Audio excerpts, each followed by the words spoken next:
Selamat datang dan selamat bertemu kembali dengan saya, Mariam Pandean, dosen pengampu mata kuliah Metode Penelitian Linguistik.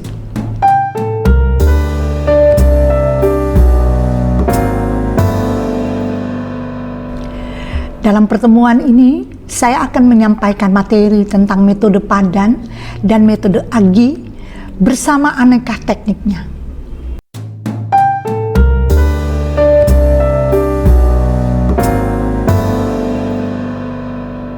Sebagaimana yang saya jelaskan pada materi-materi sebelumnya, seorang peneliti harus mampu memanfaatkan metode dan teknik karena itu merupakan aktivitas puncak dalam suatu penelitian. Seperti apa dan bagaimana kerja dari kedua metode ini? Mari kita ikuti bersama penguraian tentang metode dan teknik itu. Kita langsung masuk pada metode padan dan kerja daripada metode padan itu. Metode padan yaitu metode yang dipakai untuk mengkaji atau menentukan identitas satuan lingual penentu dengan memakai alat penentu yang berada di luar bahasa, terlepas dari bahasa dan tidak menjadi bagian dari bahasa yang bersangkutan. Silakan kalian melihat buku Sudaryanto tahun 2015, sebelumnya juga buku Sudaryanto tahun 1993. Nah, sesuai dengan buku yang ada, Sudaryanto ini membagi metode padan atas 5 macam. Jadi ada 5 macam metode padan itu. Yang pertama, metode referensial. Metode ini, alat penentu adalah kenyataan atau segala sesuatu yang bersifat di luar bahasa, yang ditunjuk oleh bahasa itu sendiri. Yang kedua, metode fonetis. Nah, metode fonetis ini adalah alat penentu, adalah organ atau alat ucap pembentuk bunyi bahasa. Jadi penentunya ini adalah alat-alat ucap yang ada pada manusia. Karena ini terkait dengan organ-organ alat ucap sebagai pembentuk bunyi bahasa itu sendiri. Yang ketiga, metode translasional. Metode ini di mana alat penentunya adalah bahasa atau lingua lain. Ini biasanya terjemahan, ya. Ada 2 bahasa sumber dan bahasa sasaran.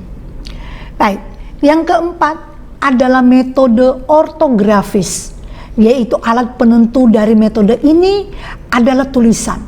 Dan yang kelima adalah metode pragmatis. Nah, metode pragmatis ini alat penentunya adalah lawan bicara kita. Yang kedua, metode agi.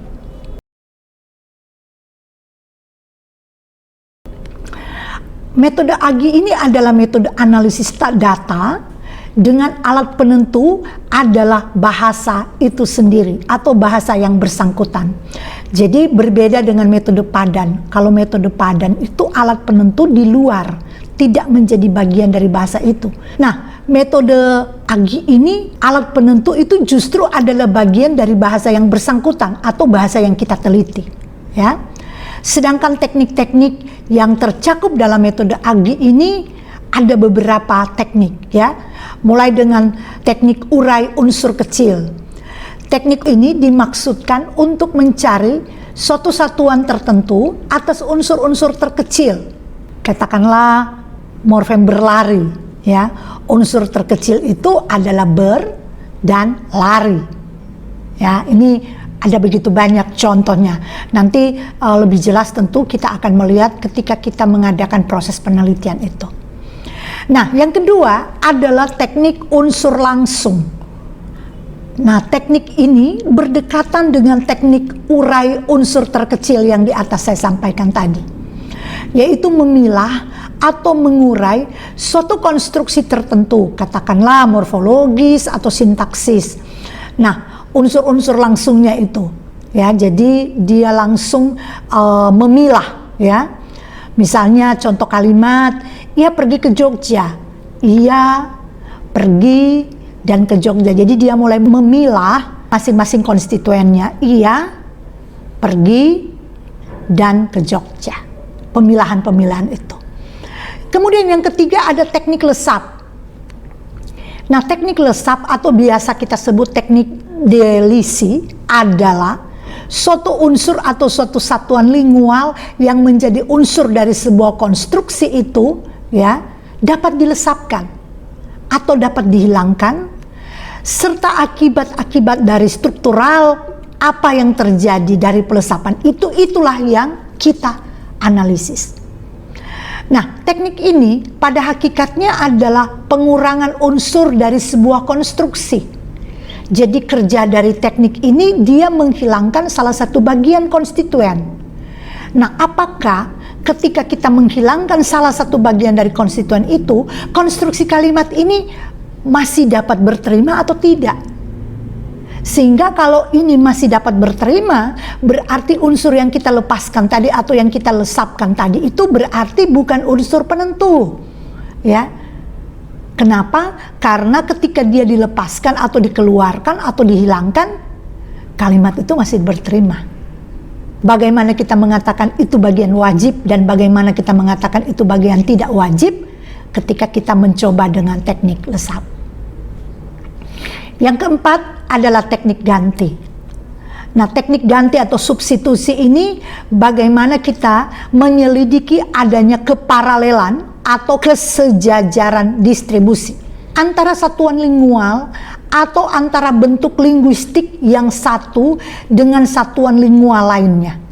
Ya, kalau saya memberi contoh, mereka pergi ke sekolah dan Amin pergi ke sekolah. Jadi kita lihat ada pergantian, ada substitusi.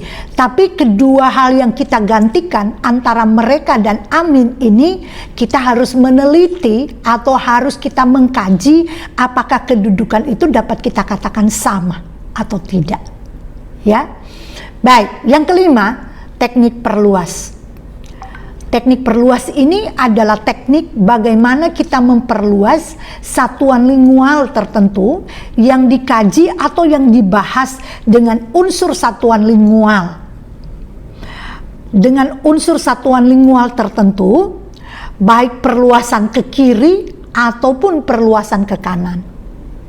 Nah, teknik ini berguna untuk mengetahui identitas satuan lingual tertentu dan juga mengetahui seberapa jauh satuan lingual yang dikaji itu dapat kita perluas ke kiri atau ke kanan, ya. Jadi ketika proses perluasan ini kita akan amati dengan baik apakah ini dapat mengubah makna yang ada atau tidak. Tentu dalam konstruksi kalimat, ya.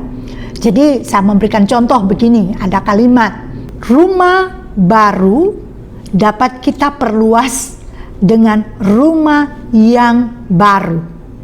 Ya, berarti kita menambahkan unsur yang itu di antara rumah dan baru. Nah, kalau kita mau memperluas ke kiri berarti kita mau menambahi satu konstituen baru. Katakanlah kata sebuah rumah baru. Ya. Nah, di sini kita akan menganalisis apakah makna itu berterima atau tidak ketika kita perluas dengan konstituen baru baik di kiri maupun di kanan, ya. Nah, ini yang perlu kita teliti pada data-data yang kita ambil di lapangan tergantung masalah tentu yang menjadi pokok atau yang menjadi inti dalam penelitian kita. Yang keenam, teknik sisip. Nah, teknik sisip ini adalah kemungkinan kita menyisipkan satu unsur lain atau satu satuan lingual tertentu terhadap satu konstruksi yang sedang kita analisis. Jadi contohnya begini, kalau kita menganalisis suatu kalimat, ya, kita menganalisis satu kalimat, kita mau berupaya untuk menyisipkan unsur lain itu di tengah, ya, karena kata sisip berarti kan dia akan masuk di tengah. Jadi unsur sisip ini adalah unsur yang lain yang tidak ada pada konstruksi awal. Ya, silakan Anda bisa mempelajari itu kembali dalam buku Sudaryanto ya tahun 2015, itu secara luas, secara mendetail itu dibahas di sana tentang bagaimana pemanfaatan teknik-teknik yang ada. Kemudian ada juga teknik permutasi ya, ada teknik permutasi, ada teknik parafrase ya. Dan masih ada beberapa teknik-teknik lagi yang ada ya di dalam aneka teknik ini untuk mempermudah kita melakukan satu analisis. Baik, saya kira demikian uraian kita tentang pemanfaatan teknik-teknik yang ada dalam metode Padan maupun metode Agi. Sudah secara jelas saya sampaikan itu, dan pesan saya silakan Anda tetap memperhatikan kembali atau tetap membaca kembali buku Sudaryanto sebagai buku atau literatur utama kita dalam kuliah metode penelitian linguistik. Terima kasih. Salam sehat untuk kita semua. Sampai jumpa pada pertemuan selanjutnya.